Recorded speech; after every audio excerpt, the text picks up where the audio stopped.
Yra kažkas ypatingo, kas gegužės 1 prie starto linijos suveda 75 motociklininkus.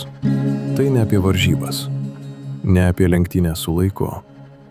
Tai apie bendrą troškimą, kolektyvinį poreikį, nukreipti du ratus horizonto link ir tiesiog važiuoti. Man taip pat tokia kelionė atrodo vis kilo į viršų. Tikėjusi, kad mažesnis gylis bus.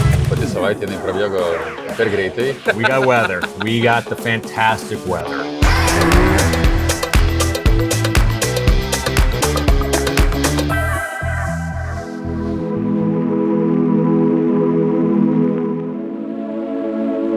Šiandien startuoja Baltic Ride 26. 75 motociklai startuoja iš Royal Horse Resort žirgyno. Mūsų laukia 2300 km ADV maršruto ir turinginio maršruto. Dalyviai pasiruošę, motociklų daug, nuotaikos puikios. Tai neorganizuota ekskursija, jokių kolonų, jokių vienodų greičių. Maršrutas nėra tikrintas, niekada nebuvo ir pas adventuristus niekada nebus.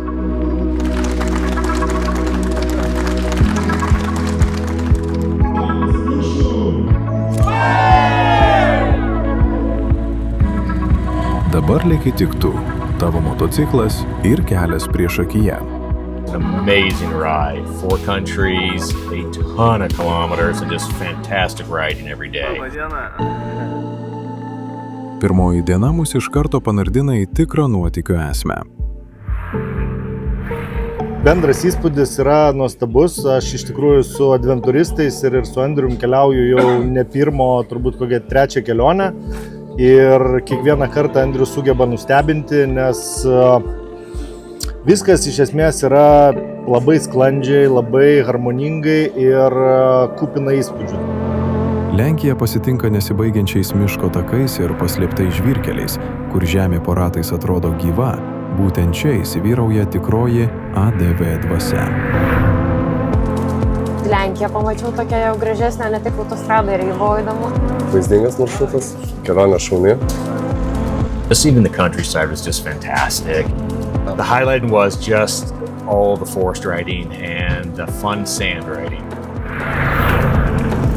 Kiekvieno dalyvio įspūdžiai skiriasi, nes kiekvienas turi savo unikalią patirtį ir unikalią kelionę, bet man asmeniškai tai buvo puiki kelionė, kuri suderino ir važiavimą bekelę, ir asfaltų.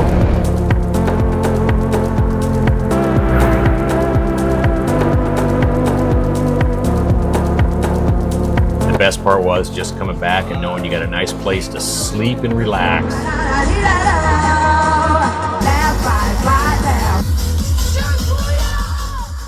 For the 2 hours you get to sleep before you start riding again the next day.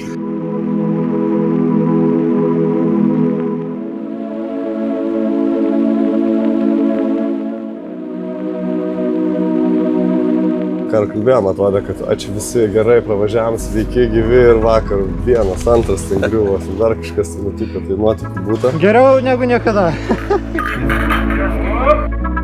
Kompanija gera. Everybody was just so supportive and just making sure we had a good time.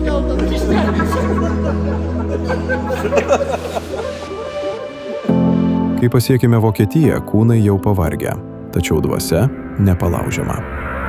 Čia maršrutas atsiskleidžia visai kitomis spalvomis. Platūs judintys laukai driekiasi iki pat horizonto. Pradžioje teko bandyti vytis Andrių, tai nepavyko to padaryti ir nusprendžiau, kad mano prioritetas numeris 1 yra atvažiuoti sveikam, numeris 2 yra atvežti sveiką motociklą, numeris 3 have fun.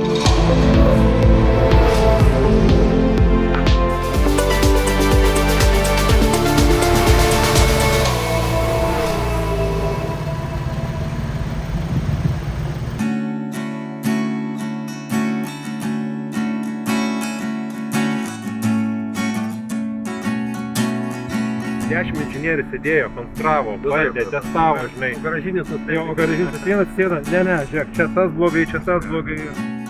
Toliau maršrutas keltu veda į Daniją.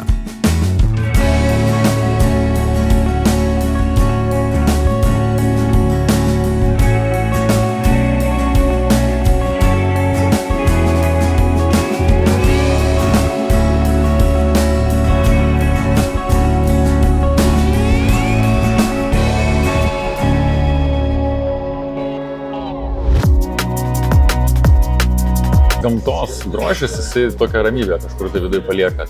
Kai važiavau į Daniją, tai man iš vis greis buvo. Man ten tie miškeliai kažkoks kitoks žalės negu Lietuvoje ir ten taip jauku. Atvažiuoja maršrutas.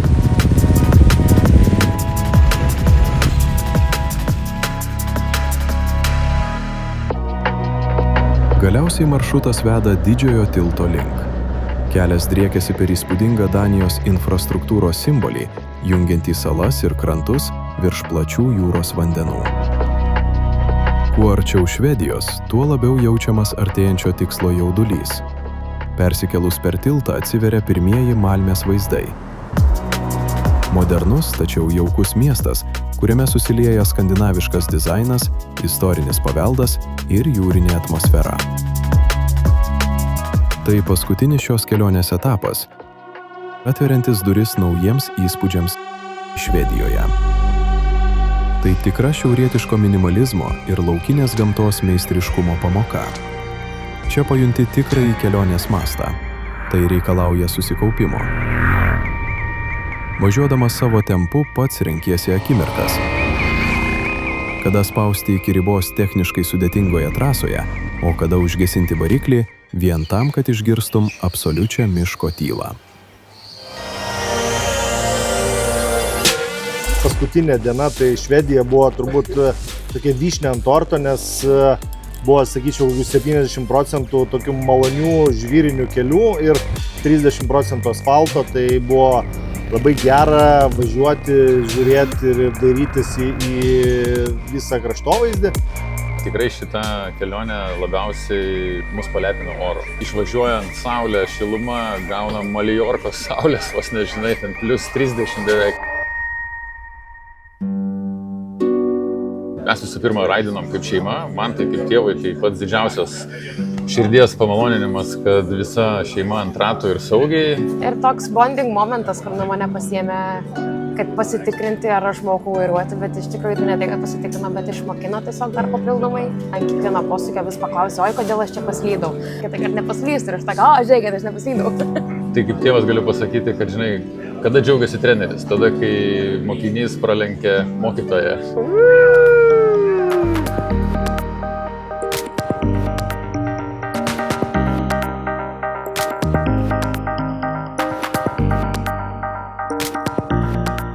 Kai paskutinis keltas pasuka savo nosį atgal į Klaipėdą, kraštovaizdis pamažu ištirpsta horizonte.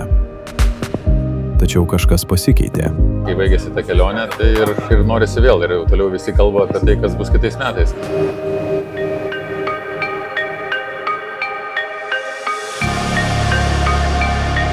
Ar bus kitais metais Baltic Ride'as?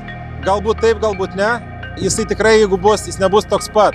Ir tais pačiais keliais nevažiuosim ir antrą kartą pačią nedarysim. Tai jeigu sugalvosi arba jeigu turit kažkas idėjų, minčių, kaip tai galėtų būti padaroma geriau, įdomiau, įvairiau, visada lauksiu. Pradėjome kaip 75 nepriklausomi motociklininkai, sekantys GPS maršrutu. Sugrįžtame kaip viena ekspedicijos bendruomenė.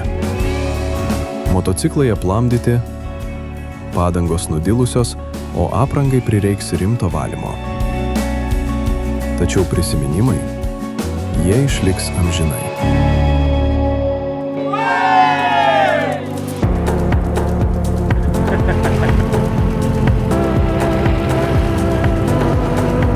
Anybody looking to enjoy the Baltics and see the Baltics the right way on a bike, this is the trip to do it. Toks yra Baltic Ride. Laukite kitų kartų. Iki. Fainai savaitę pakeliautam. Iki kito važiavimo.